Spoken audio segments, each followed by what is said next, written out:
notado que últimamente el mundo está lleno de villanos? Pero ya no villanos que nos causan terror o conmoción.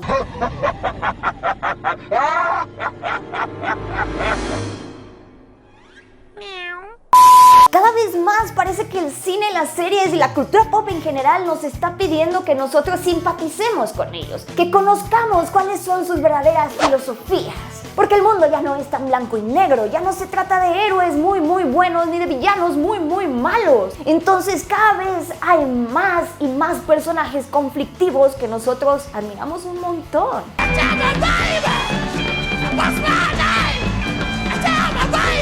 Y eso por supuesto ha traído muchísimos conflictos y varias discusiones sobre cómo debemos entender a estos nuevos villanos súper simpáticos o cómo debemos reaccionar hacia ellos. O sea, por un lado, Loki es uno de los personajes más amados en el MCU, a pesar de que es un conquistador genocida, y todos los martes nos desvelamos para ver su serie en Disney Plus, a pesar de que es martes, Homero. ¡Oh!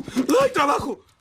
Pero por otro lado, no queremos simpatizar con Cruella porque pues mata perritos y Disney claramente solo quiere vender disfraces de Halloween a las niñas incautas. Pero pues entonces, ¿dónde exactamente ponemos la línea? ¿Cuáles son los villanos que merecen admiración y cuáles no? ¿Cuáles merecen empatía y cuáles no? ¿Qué tipo de villanos pueden cambiar y cuáles no? Para tal caso, ¿de qué sirven los villanos en la cultura pop de hoy en día? Pues bueno, vamos a averiguarlo.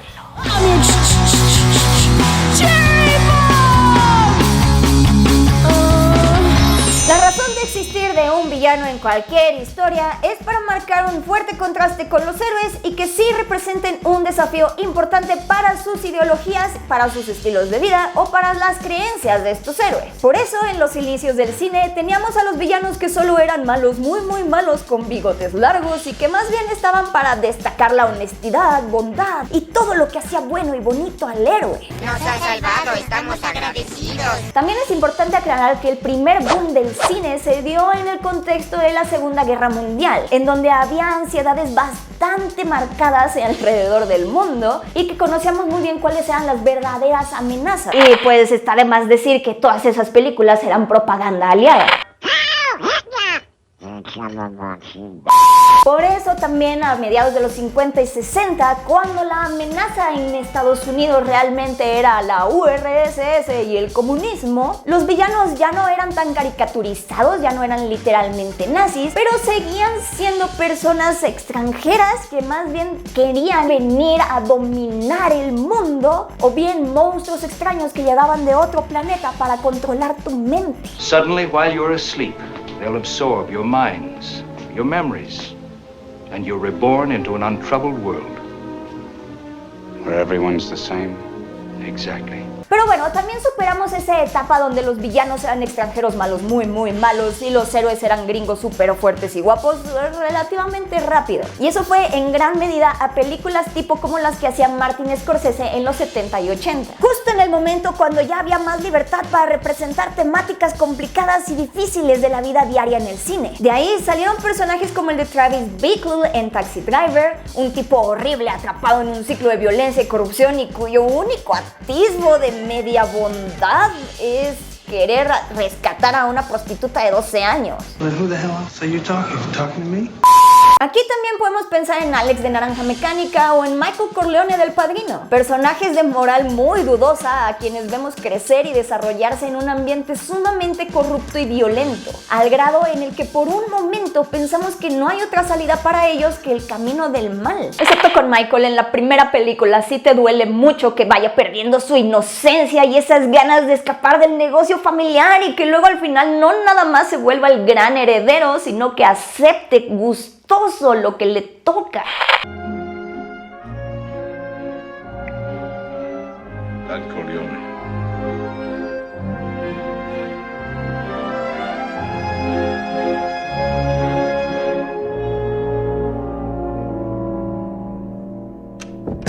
Estas historias en particular creo que tuvieron muchísimo éxito porque estaban mostrando a personas conflictivas en un entorno conflictivo, el cual era muchísimo más cercano a la realidad que vivimos diariamente. Además, está comprobado que en general la confianza hacia las instituciones como el gobierno o la policía ha decaído en todo el mundo. Pueden dejar de preocuparse. Mis perros nunca fallan. Pero, ¿solo van a buscar a Milhouse o a encontrarlo y matarlo? Bueno, Entonces, ver una y otra vez como un héroe muy bueno desafía y vence a un malo muy malo, cada vez era menos satisfactorio, porque el mundo no es tan blanco y negro, hay muchas escalas de grises.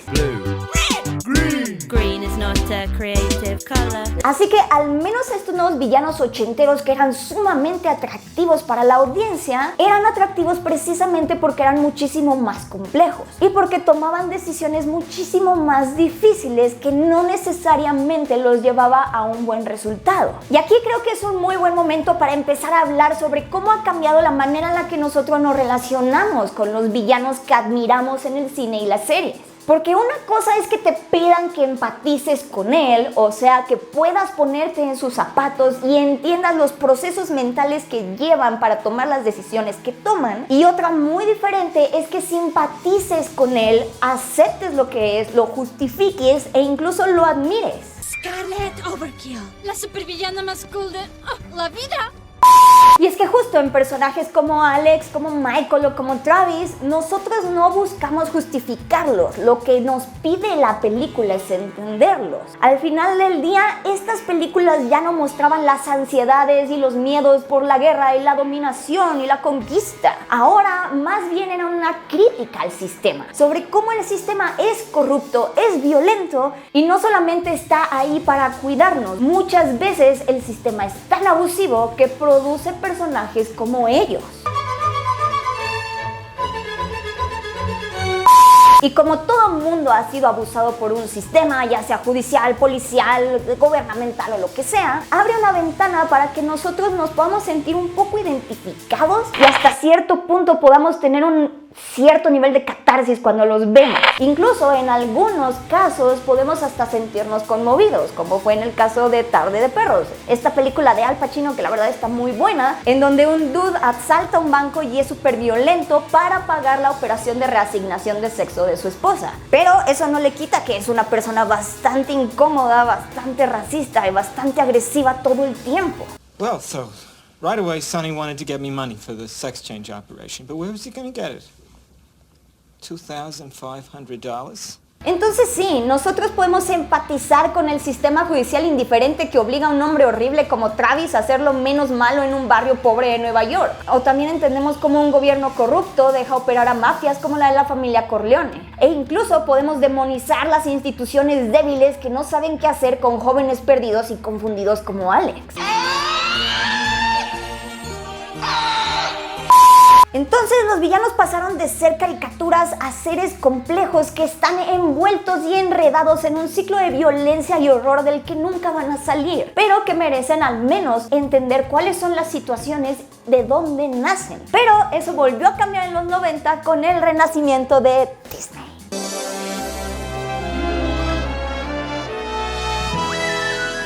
Los villanos Disney de los 90 no solo son villanos temibles, también son mega fabulosos y de lo mejor que hay en sus películas. Y eso pudo haber cambiado un poco la idea que la cultura pop tenía de los villanos. Be prepared for sensational news. Ya que no nada más eran estos personajes que desafiaban al héroe o que eran nada más antagonistas del personaje protagonista, muchas veces eran mejores que el mismo protagonista. O sea, Hércules no es nada sin Hades. Había sentido este nudo en la garganta desde que comiendo un cóctel se me atoró un camarón.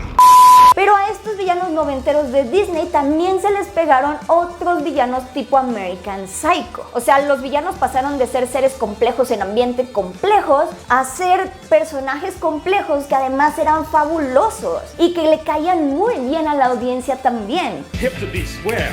A song so catchy, most people probably don't listen to the lyrics. Por eso hay toda una línea de ropa inspirada en American Psycho y si buscan en internet pueden encontrar su rutina, lo que comía y la rutina de belleza de la cara que tiene. I like to meditate while I work on my core, even though I was born with a six-pack. Y esa actitud de ya ver a los villanos sí como entes del mal, pero como fabulosos y dignos de admiración y de imitación, creo que se tradujeron muy bien a la época dorada de la televisión en los 2000 con los shows tipo Breaking Bad, Mad Men, Los Soprano y hasta House of Cards. En todas estas series las historias estaban encaminadas a centrarse en los personajes y a mostrarnos sus procesos mentales. Y aunque no lo crean, eso cambió muchísimo la forma en la que nosotros entendíamos a los villanos. Ya no solo eran personajes repugnantes, complejos, pero fabulosos. Ahora era un pobre maestro con cáncer entrando a un negocio peligroso con el fin de dejarle algo de dinero a su familia. Era un líder mafioso que tenía ataques de ansiedad y buscaba desesperadamente salir de esa vida para ayudar a su familia también. I'd like to propose a toast to my family. Someday soon, you're gonna have families of your own. And if you're lucky, you remember the little moments. Like this. Y lo curioso de casos como Walter White, Don Draper y Tony Soprano es que temporada tras temporada nos hacían la misma pregunta. ¿Puede cambiar esta persona? ¿Pueden mejorar su vida? Los vemos intentarlo al menos, y cuando fallan, vemos que tienen consecuencias y los vemos sufrir. Entonces ya no son nada más una crítica al sistema, porque ya sabemos y aceptamos que el sistema es corrupto per se y ellos existen ahí. Pero ya tampoco son solo malos fabulosos. Sí siguen siendo fabulosos, siguen siendo muy atractivos, siguen siendo dignos de admiración. Pero aparte tienen este factor humano, el factor que nos hace preguntarnos si de verdad pueden cambiar su vida por completo y volverse bueno. Still, I gotta be the sad clown. For my friends, my family, and our brave front. Lo curioso es que estas mismas series nos están diciendo que no pueden cambiar y que realmente no les interesa hacerlo. Y este es un comentario bastante interesante que hacen sobre la moralidad en general de las personas. Porque no basta con verlos pensar en lo bonito que sería tener una vida mejor, ni basta verlos llorar cuando algo les sale mal. En las series nos muestran que ellos también escogen hacer actos malos porque les gusta el poder y no les interesa lastimar a nadie ni a nada, a pesar de que sean su familia o sus seres queridos, para cumplir sus objetivos. I am the one who knocks. Y a pesar de que los shows sí tenían un mensaje bastante bien enfocado a ver cómo no es suficiente nada más querer ser mejor para de verdad poder ser mejor, creo que muchas personas nada más se quedaron con la idea de que el simple hecho de añorar cambiar es suficiente para justificar y perdonar a las personas. Y creo que un ejemplo muy bueno sobre cómo nos esforzamos por justificar a personas horribles en esta época de los shows viene justamente en el final de Mad Men, porque el show fue recibido de manera mixta justamente porque no quedó muy claro qué iba a pasar con él. Si dejó de ser miserable, si encontró una nueva vida. ¿Qué pasó con Don Draper? Nadie sabe. Yo no lo entiendo. No importa que veamos que todas las personas que se alejaron de él ahora están mejor. No importa que los veamos aún en los últimos episodios siendo el mismo gigoló egoísta. La gente activamente buscaba saber si él podía encontrar la paz interior. Pero nadie se ha puesto a pensar si de verdad merecía la paz interior. Porque sinceramente, como yo veo el final de Mad Men, él sigue siendo el mismo hombre que está tratando de buscar significados más allá de su propia vida en acciones completamente egoístas, porque sigue siendo un hombre rapaz que no le importa abusar mientras él se sienta bien. Meditación básica para controlar carácter.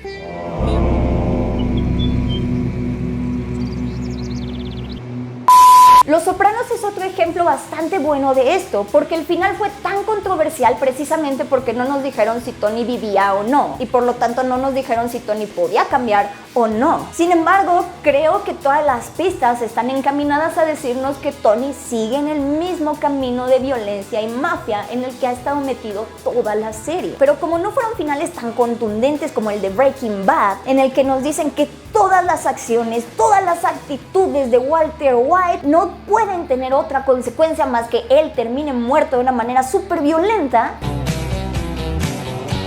la gente se queda esperando a saber si pudieron cambiar o no, y si pudieron redimirse o no. Y esto creo que pasa porque nos invitaron tanto a identificarnos con los personajes, nos hicieron que nos invirtiéramos tanto tanto en sus historias que, al igual que nosotros, estamos esperando que ellos puedan mejorar y ser perdonados. Desde aquí creo que mucha gente empezó a entender la redención o los arcos de redención como un sinónimo de expiación y de perdón, y no son las mismas cosas. La redención es simplemente recibir un castigo por nuestras malas acciones y que entendamos que lo que hicimos estuvo mal. Malo, Squishy, malo, Squishy.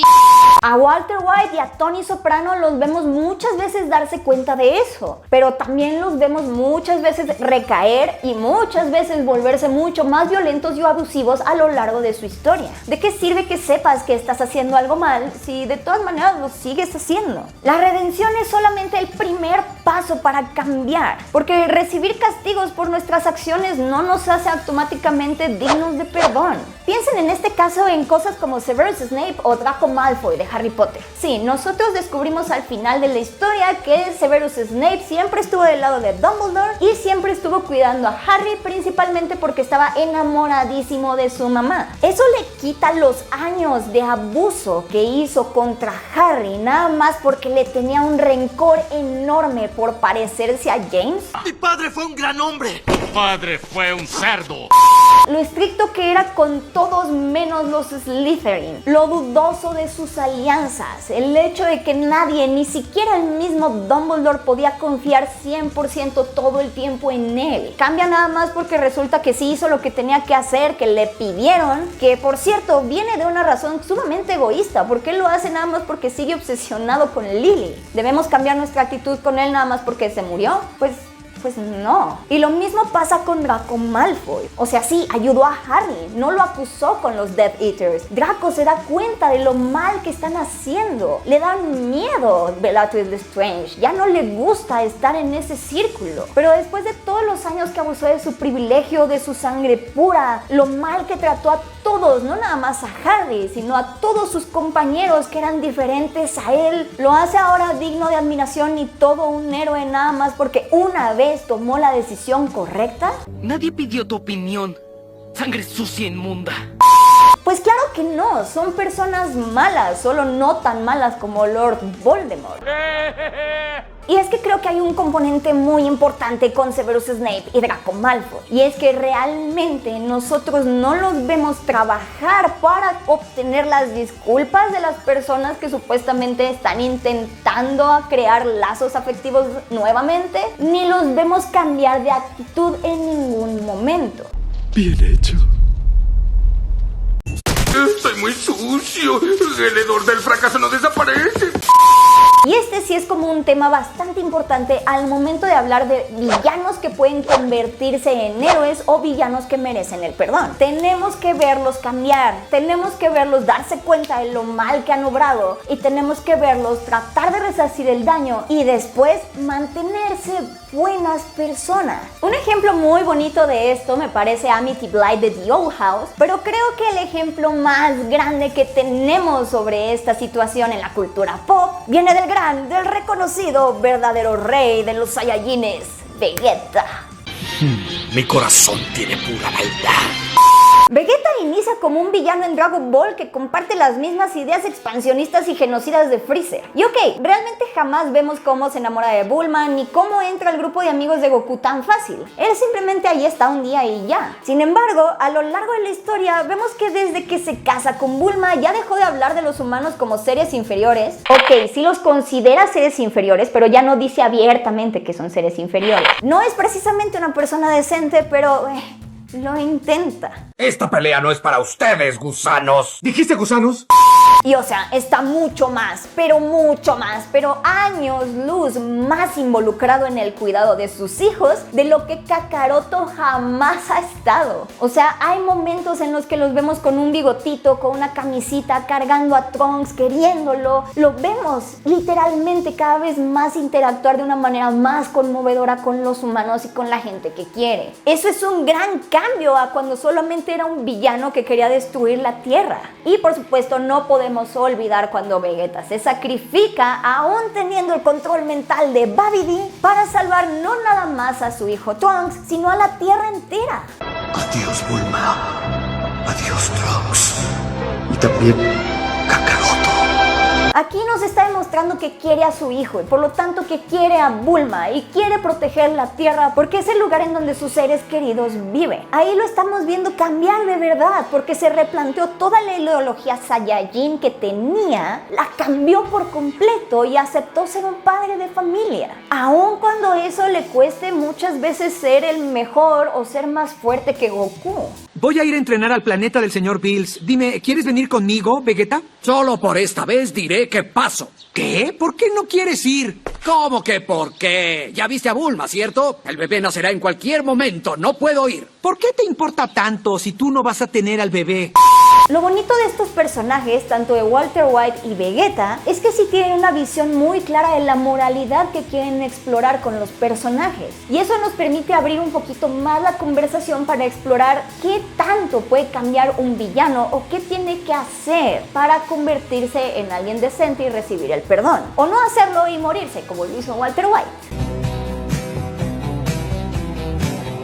Desafortunadamente, las actitudes que tenemos alrededor de estos villanos nos hacen sentir que el simplemente de verlos como protagonistas o que entendamos sus motivaciones son suficientes para justificarlos y aceptar lo que son. Y eso sí se ha visto un poco afectado por el género de superhéroes de Marvel, ya que mientras más complejos intenta hacer a sus villanos, al final del día, como sus superhéroes están hechos para mantener el status quo, creo que las conversaciones alrededor de los villanos se entorpecen y quedan cada vez más confusas estas líneas. Con las 6 gemas solo tendría que hacer este movimiento con mis dedos.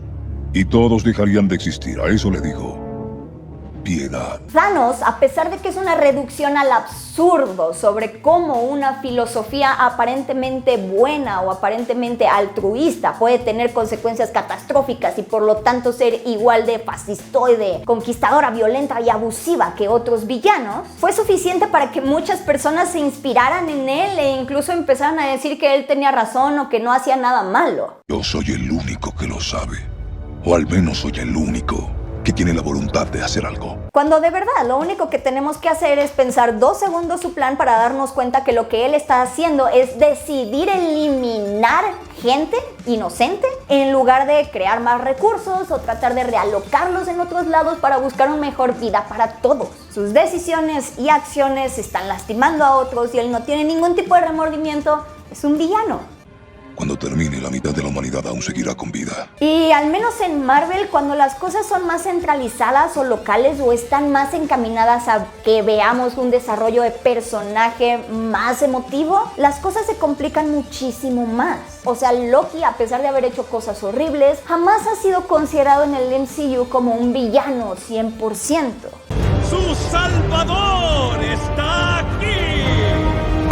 En parte por el carisma innato de Tom Hiddleston, porque es genial, y en parte porque te lo manejan como un dios del caos que lo único que quiere es tener su propio beneficio. Y justamente en su serie muy seguramente no nada más va a tratar de qué potencial tiene Loki para cambiar y convertirse en una persona confiable, sino también en cómo puede enmendar lo que ha hecho. Y en el episodio 1 empezó por aceptar lo que es en realidad, lo cual es un muy buen paso para el camino hacia la expiación. Es un cruel y elaborado truco conjurado por los débiles para inspirar temor. Y Loki está bien construido, pero John Walker, por ejemplo, este villano de la serie de Falcon and the Winter Soldier, que nos dicen que es malo, muy malo, el anti-Capitán América, y sin embargo, en el último episodio, le tienen que dar esta pequeña característica simpática y graciosa porque lo necesitan más tiempo en el MCU y necesitan que la gente lo quiera para que quieran ver sus historias. Back.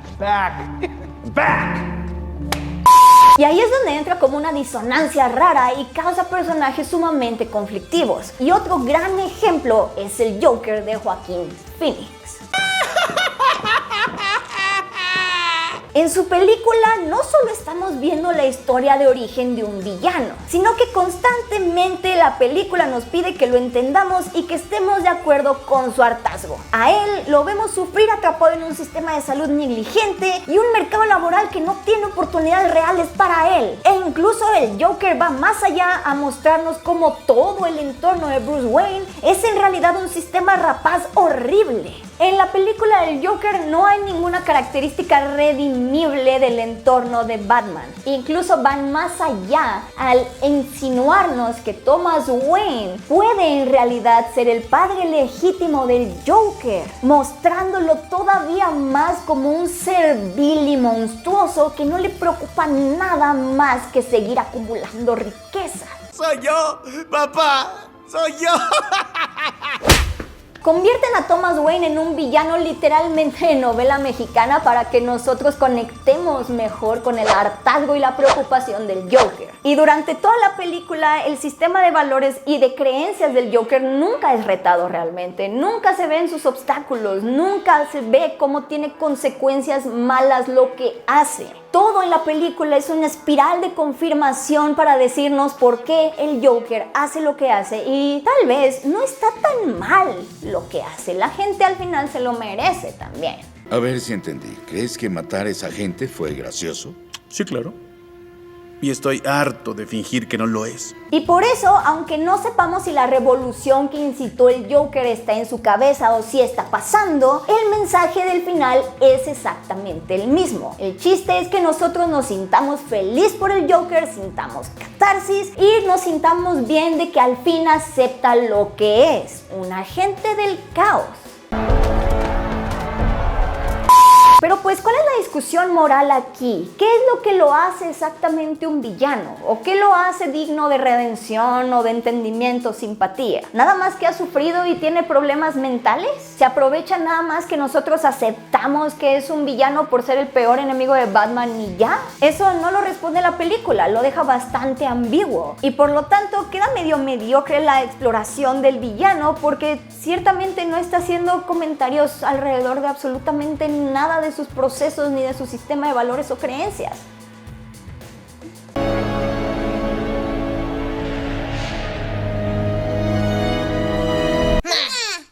El único villano realmente interesante que ha hecho Marvel es Killmonger. El mundo iniciará de nuevo y ahora estaremos en la cima. El sol siempre saldrá en este imperio. No solo tiene una filosofía definida, la película nos dice por qué él está mal, mientras nos recuerda que el reino de Wakanda decidió ignorarlo y esconderlo. Y de esta manera, T'Challa entiende las preocupaciones de Killmonger y logra encontrar una forma de crear un cambio positivo en el mundo. O sea, Killmonger invitó a T'Challa a cuestionar todo su sistema de valores y todo el sistema de Wakanda para intentar llegar a un punto medio y crear un cambio real. Hay que cuidarnos uno al otro, como si fuéramos una sola tribu. ¡Ay, hermoso! ¡Sublime! Y lo mejor de todo es que el personaje es lo suficientemente malvado, lo suficientemente vil, como para que veamos por qué está mal, porque al final del día lo único que quiere hacer es seguir dominando y seguir con el ciclo de conquista que ha traído tanto caos y destrucción al mundo, mientras nos exponen una problemática real que también viven cientos de miles de millones de personas. Ahí sí se están cuestionando las moralidades no nada más del villano, sino también del superhéroe. También están cuestionando cuál es el trabajo de proteger el status quo de un héroe como Black Panther, y como muchas veces nada más está repitiendo las tradiciones porque sí, tienen también cosas súper conflictivas que dan vida a personajes como Killmonger. Más de 2.000 millones de personas que se ven como nosotros, pero sus vidas son mucho más duras. Wakanda tiene los recursos que pueden liberarlas. No tratan de justificar al villano, tratan de desafiar las instituciones del héroe. Todo está muy bien en Black Panther, de verdad. Es bellísimo.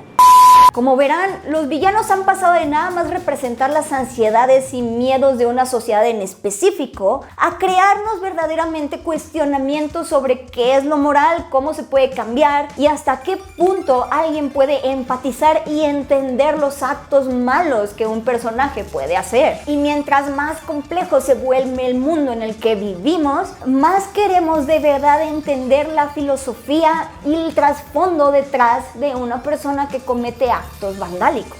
Este es tu nivel de maldad. Es exagerado para alguien de tu talla. Pero si se fijan, hablamos de villanos muy diferentes entre sí, que van desde extraterrestres hasta personas con problemas mentales. Y también, si se fijan, en este video casi no se habló de mujeres en lo absoluto. Y eso es porque creo que los estándares para juzgar a los villanos y a las villanas son completamente diferentes. Y eso es en parte porque la gran mayoría de los protagonistas villanescos o conflictivos son hombres, pero también porque nosotros entendemos la villanía en las mujeres de manera distinta. ¿Sabes qué hay ahí? Una chica fuerte, joven, muy hermosa y segura de sí. Ah, y ahí estás tú. Así que por eso decidí hacer una segunda parte de este video en donde me voy a centrar exclusivamente en las villanas para entender de dónde vienen, cuáles son estos estándares, cómo las recibimos y cómo también han estado cambiando en estas épocas y por qué nos causa tanto conflicto que cambien tanto. Pero por lo pronto, como podemos ver, los villanos ya no nada más son atractivos porque nos acercan un poco a la catarsis del poder o de hacernos ver cuál es nuestro lado más oscuro. Ahora también nos están pidiendo que los entendamos y muchas veces muchos de los mensajes en las más grandes historias que nos están presentando, como Marvel y DC, al no tener una buena idea de cómo construirlos ni cómo jugar con su filosofía, o no tener siquiera con qué compararla, como en el caso del Joker, crea actitudes conflictivas que nos está haciendo creer que nada más por sufrir y ver que nos está saliendo las cosas mal es suficiente para justificarlo. Cuando no debería ser así, los villanos son complejos porque deben retarnos y deben mostrarnos la parte más oscura de nuestro ser para que podamos entender cómo precisamente no hacer eso. Yo no soy un monstruo. Solo sé quiénes son.